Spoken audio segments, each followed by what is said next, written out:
రాష్ట్రంలో రుతుపవనాలు మందగించాయి. వర్షాలు జాడ కనిపించడం లేదు. రోహిణి కార్తె ముందు మురిపించిన వర్షాలు ఇప్పుడు ఆరుద్ర కార్తె వచ్చినా వానలు కురవడం లేదు. వర్షాల కోసం రైతులు 1000 కళ్ళతో ఎదురు చూస్తున్నారు. ఇప్పటికే కురిసిన అడపదడప వర్షాలతో దుక్కులు దున్నుకున్న రైతులు భారీ వర్షం కురిస్తే విత్తనాలు విత్తుకోవడం కోసం రెడీగా ఉన్నారు. కొన్ని గ్రామాల్లో వర్షాల కోసం పూజలు చేస్తున్నారు రైతులు. మరోవైపు పలు రాష్ట్రాల్లో రుతుపవనాలు చురుగ్గా కదులుతున్నాయి.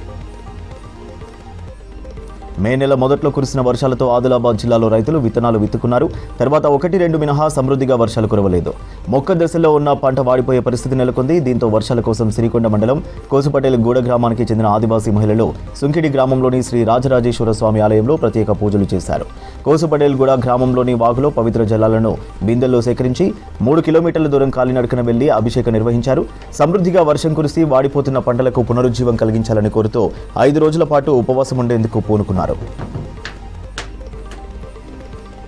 కరీంనగర్ జిల్లా రామడుగు మండలం వెలిచాల గ్రామంలో వానలు కురవాలంటూ బతుకమ్మ ఆడారు మహిళలు. వానకాలం ప్రారంభమై 20 రోజులు గడిచినా చినుకు జాడలేదు. దీంతో వరుణ దేవుణ్ణి వేడుకుంటూ మహిళలంతా ఒక్కచోటికి చేరి బతుకమ్మలాడారు. విత్తనాలు నాటి 15 రోజులైనా వర్షం లేకపోవడంతో భూమిలోనే పాడైపోయే ప్రమాదం ఉందని తెలిపారు. వానదేవుడు కరుణించి సమృద్ధిగా వర్షాలు కురిపించాలని కోరుకుంటూ బతుకమ్మ ఆడిపాడారు మహిళలు. విద్యుత్ ఉద్యోగులకు 2% డిఏ పెంచుతూ రాష్ట్ర ప్రభుత్వం నిర్ణయం తీసుకుంది. దీనిపై డిప్యూటీ సీఎం మల్లు భట్టి విక్రమార్క ప్రకటన చేశారు. 71,417 మంది ఉద్యోగులతో పాటు పెన్షనర్లు, ఆర్టిజన్లకు ప్రయోజనం చేకూరనుంది.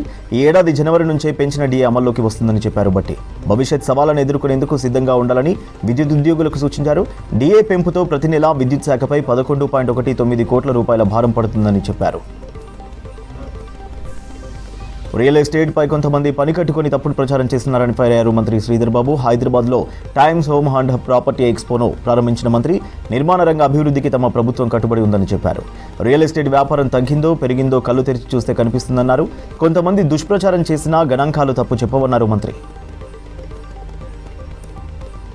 మైనింగ్ శాఖపై కీలక రివ్యూ చేశారు మంత్రి వివేక్ వెంకటస్వామి. మైనింగ్తో సర్కార్ ఆదాయం పెరగడంతో పాటు ప్రజలకు నష్టం కలగకుండా చూడాలని చెప్పారు. శాఖలో ప్రస్తుత పరిస్థితులు, మైనింగ్ అనుమతులు, శ్రామికుల సంక్షేమం, రెవెన్యూ పెంపు, భద్రతా చర్యలు వంటి విషయాలపై మంత్రి ఆరా తీశారు. మైన్ల నిర్వహణలో పారదర్శకత, కార్మికుల హక్కులు, పర్యావరణ పరిరక్షణకు ప్రభుత్వం కట్టుబడి ఉందన్నారు మంత్రి వివేక్.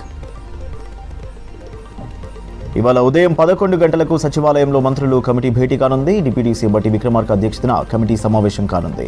సమావేశానికి హాజరు కావాలని ప్రిన్సిపల్ సెక్రటరీలకు ఉన్నతాధికారులు ఆదేశాలు జారీ చేశారు. మౌలిక వసతులు, పెండింగ్ పనులు, నిధుల సేకరణపై చర్చించనున్నారు.